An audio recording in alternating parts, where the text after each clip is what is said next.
Welcome to another edition of the Tiger Football Report. I'm your host, Spiro Marikas, along with the head coach of the Tigers, Pete Shinnick. And, Coach, congratulations on the first victory as the Tiger head coach as the Tigers beat Morgan 20-10 this past Saturday. I know you were probably anxious to get that first one under your belt. No, really proud of our guys for handling how the first couple games went.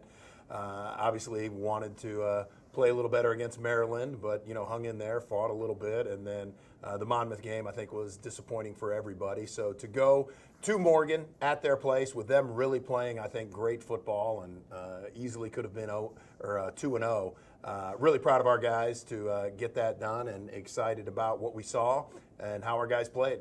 The one thing you guys did that the first two opponents against Morgan couldn't do, and that was run the football. You ran for 187 yards. They had only given up 99 total in the first two games. Yeah, we thought our offensive line against their D-line would match up really well. Nathan Kent continues to get yardage when the pocket breaks down, so that's become a nice little addition to the run game. But we feel like we got three backs that are playing really well, and they're all kind of different. And we're going to continue to find ways to use those guys and to get double their yardage almost in one game. I think great accomplishment for our O-line and what I think we're capable of doing. They also let Nathan have some time to throw the football, and they had 11 sacks in two games coming in. I think Nathan got sacked once. Yeah, and I think, again, credit to our offensive line and then Coach Shepard, our offensive coordinator, Coach Colt, our O-line coach, just really coming up with good schemes to make sure that he was protected and taken care of. And so, I felt Nathan sat back there. He'd like to have a couple of them back, but for the most part, really, felt like he progressed the way we'd hoped. So credit the O-line, credit the scheme. I mean, a lot of good things took place for us that we could build on. And Daniel Thompson with a huge catch, 49-yard pass reception. You haven't had a lot of explosive plays. That was a big one. Yeah, that one was huge, and really that was kind of just a simple 5-yard pass. But one of the things we work on is, our quarterback's going to throw it where the guy isn't. Daniel turned the perfect way, got a great block from Lucas, who was, coming upfield at the time, and then Daniel took it and went. So we need more explosives. We've got to get about 4 or 5 of those every half. Give us an opportunity to, put ourselves in better scoring position. But that one was fun, and that was good to see. Then your defense, and we talked last week that, you really needed to see the defense get some turnovers. Well, they did it this week. Robert Javier, a couple of interceptions. Dorian Davis, an interception. Yeah. Great performance by your defense. Shut out until late in the ball game. Well, really, our defense did not give up a touchdown, and so unfortunately, there at the end of the game, we had a blocked field goal that wasn't against our defense. But great game plan by Coach Doolin and our defensive staff, really putting our guys, I think, in a great spot. And they obviously wanted to test Robert Javier. They wanted to go after him. He gave up a fade route at Monmouth, and they felt like they could get him. I mean, I think part of their game plan was, where's number 3, throw the ball. And, man, did he respond. And what a huge way. I mean, I still think that one on the sideline was another interception. I think he got his toe in. And then he had a great pass breakup down the middle. I mean, could have easily had 3-4 interceptions, but when when you're being attacked and when people are coming after you, he responded in the appropriate way. And, he handled it.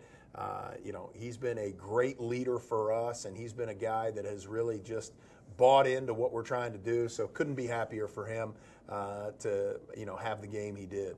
And then your special teams. You did have 2 blocked field goals, which are on the negative side, but you had a blocked punt. Yeah. Block punt was huge. Coach Crutch, our special teams coordinator, we talked about that shift, talked about a way to overload them in some of their counting system, and man, it paid off perfectly. And really, I thought created the pressure that we needed. That was great timing, get the ball in that area. Just couldn't be more pleased with how that all played out. And we needed something, we needed a spark, and that really provided it. And you did it in a hostile environment because it was a big crowd at Morgan on Saturday night, and the team responded. Yeah, I credit Morgan State. I mean, that was a great environment. I mean, that was fantastic. They had 9,000 fans there, I think is what they announced. It was loud. It was a great environment to play in, hostile environment. Our guys handled it well. It was a blast to be a part of. Obviously, come away with a win makes everything a whole lot better. It sure does, and you come home with the trophy once again. Now, final non-conference game of the year coming up Saturday at Johnny Unitas Stadium at 4 o'clock. Norfolk State comes in. They are a team, they're 1-2. They had a big win over Grambling in week 1, then a tough loss against Hampton, and they played their FBS game last week against Temple. But you look at them statistically, and they've got a guy who's running the football extremely well, as Xavion Evans, averaging 6 yards a carry through 3 games. Yeah, he's dynamic. He's explosive. He's a thicker back, so he's not out there juking a lot of guys and doing that. But he puts his foot in the ground and he gets north and south. Very impressed with him. Their offensive line does a really nice job of creating holes. You'll see 6, 7 offensive linemen in the game at different times if they keep with the similar schemes. They want to find a way to run power. They want to find a way to run downhill. They'll line up under center. They'll line up in shotgun. So you'll see a lot of different formations. How do they get him the ball? And I completely understand. Looking at the stats before watching them play, you go, okay, now I know why they're trying to get him the ball, because when he touches it, he is very hard to get down. If you look at them from a defensive standpoint, their run defense has not been solid through the first 3 games, giving up almost 260 yards per ball game. Obviously, that's something you probably not give away your game plan, yeah, but no. try to exploit. Well, we've talked here with the 3 shows. We want to be able to run the ball, and that's something that we're going to go into every game saying, okay, how can we do that? For us, they present a similar front that Morgan presented.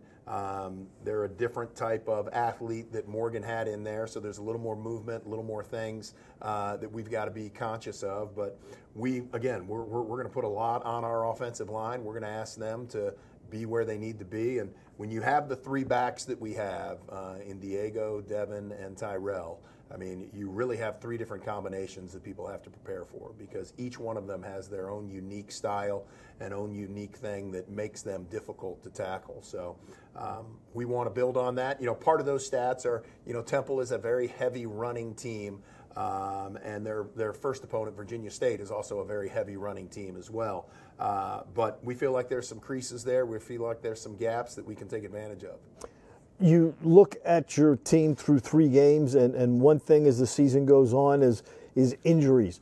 How have you come out of the Morgan game? Looking pretty good? Yeah, I think we're okay now. Midweek, got a pretty good feel for things. We'll have an idea a little bit later in the week to see exactly where we are. But I feel like right now we've stayed relatively healthy.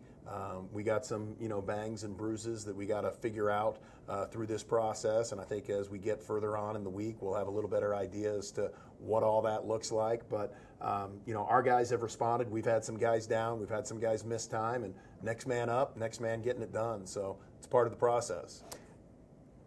Practice different after a win as opposed to after a loss?